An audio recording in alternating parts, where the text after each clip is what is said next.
girls. May patients ba ako today? This morning, Doc, wala po. Afternoon pa po ang mga patients natin. Yay, sige. Total may time ako, honey. Kinakabahan ka ba? Hindi, gawin ko muna. Halika mag-consult tayo. Di ba sabi ko, improve natin yung skin mo. Tara, maaga pa naman. So, gawin natin tong parang I like how I really do it with patients. Sige, kwento mo saan, kailan ka nagkaroon ng acne? Kailan nag-start? Nag-start po ako nagkaroon ng acne nung high school pa po ako. Pero nung nag-start po yung pandemic, dun po lumala yung acne ko doon. Tapos, anong ginawa mong gamot? Nag-try po ako mag-search po sa YouTube. Okay. Then, Hindi ka nag-consulta, did not Hindi. consult, rather, went online. Kasi naghanap ka sa social media. Ano Yes. nakita mo sa social media? nakita ko po dun sa online na bumili po ako ng benzoyl. Okay, benzoyl peroxide. Yes, went po. online. Then gumamit din po ako ng salicylic acid po for my face po. Okay. Facial cleanser po. Facial cleanser. Tapos wala nangyari. Or parang nag-improve din, pero hindi naman. Yes po.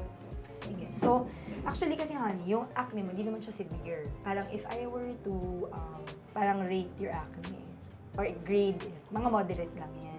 So, definitely you have acne vulgaris. And since you're still 22, pasok ka pa dun sa age. You don't really need yet oral medications. Kumbaga, and since wala ka pa naman tinatry na anything na anti-acne, we can start first conservative with mga topical medications. And then later on, pag halimbawa feeling natin hindi siya nag-work, saka tayo magbibigay ng oral.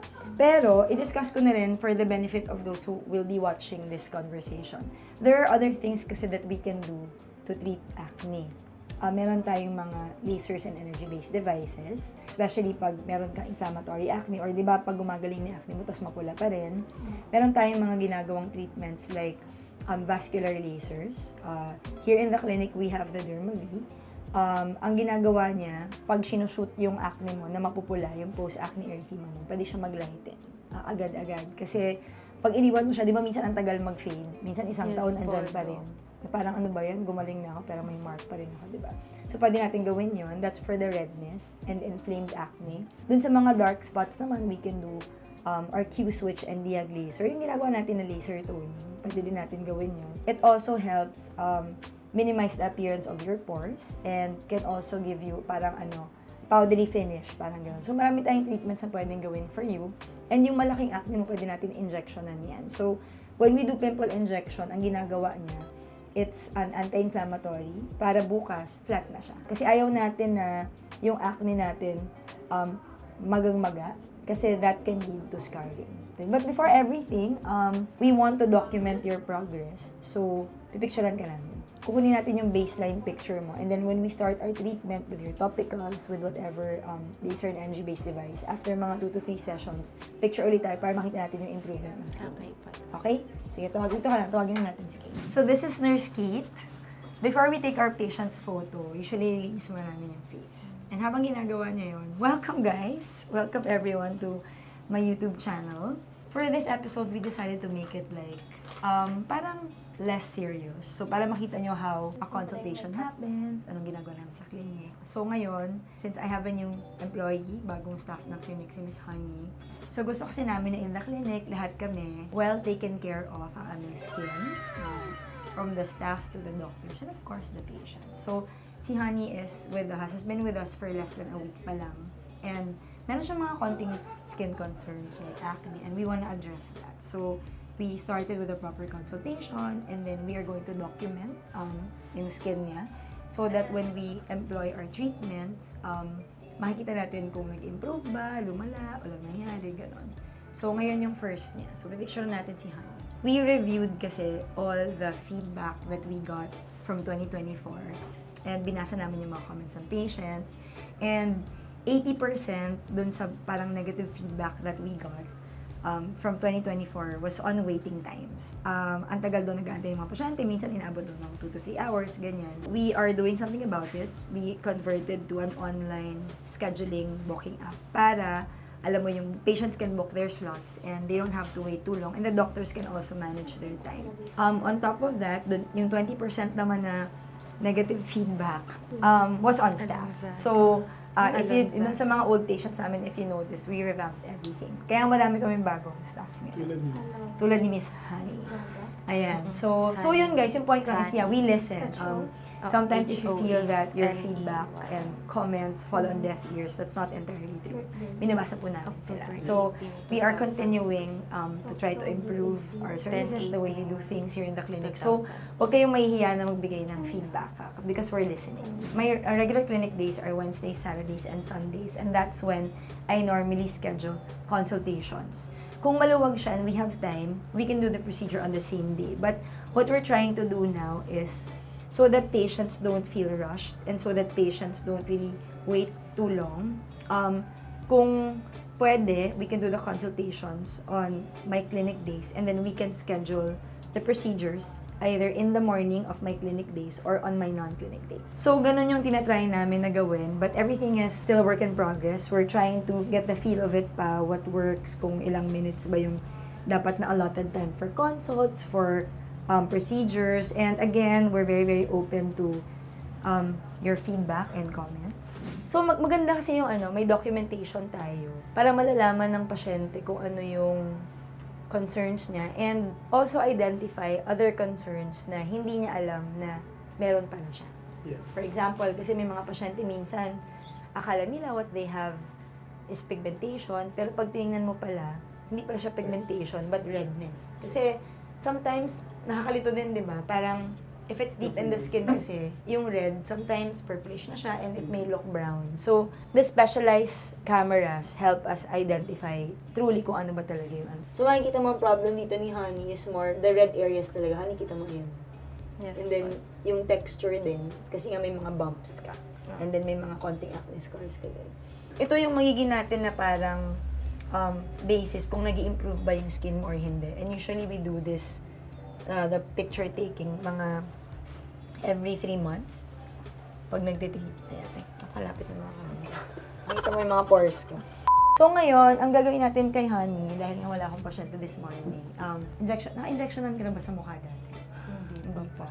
Well, wala kang choice. Sidalo ka na. So, yung, pakita natin, may acne si Honey na malaki dito na sabi niya tumubo daw last night. So, we will inject that with steroid so that tomorrow wala na siya. And then, since marami siyang post-acne erythema redness here, we can do the vascular laser treatment para mabawasan yung redness. Ready ka na ba?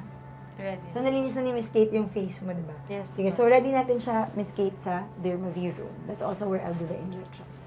Okay, so what we're going to do, we're going to inject acne of inflammatory acne lesion of Honey. So, ito, very careful ka dapat kasi pag nasobrahan mo, pwedeng lumubog yung area where you injected. Kasi, yung steroid injection, it's an anti-proliferative. So, kailangan yung mag-i-inject sa'yo, alam yung tamang dose. Alam kung dapat ba i-inject yung pimple or hindi. Kasi if not, sorry Honey, start na ako. Kasi if not, it will have, not good consequences. Ayan, finished. Okay ka na? Sakit ba? Hindi. 1 to 10. 12 daw. Yeah. 3 lang. 3. Gagawin natin kay Honey ngayon is the treatment for acne and post-acne erythema. Honey, ready ka na? Start na ka. Tingin ka sa kaliwa. So, tina-target natin yung mga red lesions ni Honey.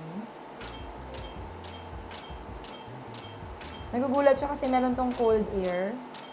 And the cold air protects the skin from getting burned. Okay ka lang? Okay. Ay, meron pa palang isa dito. Injectionan ko ito mamaya. Sige. Okay, bite your lip, Honey. Ayan, nagulat na naman siya. Tapos, dito pa. So, yung narinig nyo na parang spray, cryo spray yun. Okay, so ito yung first step in the treatment. Yung next step, parang i-warm lang natin yung skin ni Honey. So, ito, Honey, hindi na ito masakit. Ano lang to, parang warm lang. Kanina, actually, parang rubber band lang siya. Yan. So, yung mga areas, Honey, na parang may konting buhok, medyo mas masakit siya na konti. Yan, nakita mo parang nasusunog. Yun, yung part mo. Actually, wala tong pain. Warm sensation lang. Kaya lang yung mga areas ni Honey na may hair, natatamaan siya kasi, di ba, the target of this laser is pigment. So, yung mga fine hair mo, Honey, sa upper lip mo, medyo mawawala siya. For the sessions, Usually ito, 3 to 4 ang recommendation. But patients will see improvement na after mga 2 in terms of their redness. Daming buhok ni Honey eh. Kaya puputok yung mukha niya. Okay. Wait lang. And then may namiss ako na isang may injection na. Sorry, Honey.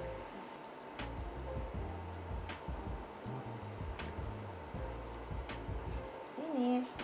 Yay! So yun, after nito, usually we ask the patients to come back after 1 month for another treatment. Well, actually, hindi naman strict yun. For me, anywhere between 4 to 6 weeks pwede, or even 8 weeks.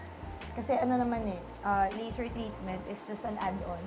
To be honest, even if she doesn't do laser naman, gaganda din naman yung skin niya. Pero, yung post-acne erythema, kasi to be honest, it takes a really long time bago mawala. And normally, hindi siya as responsive to topical treatments compared to lasers, yung PIE or PAE. So, makikita nyo pag after mga 3 to 6 months, maganda na yung skin ni Honey. Parang, pimples, what's that?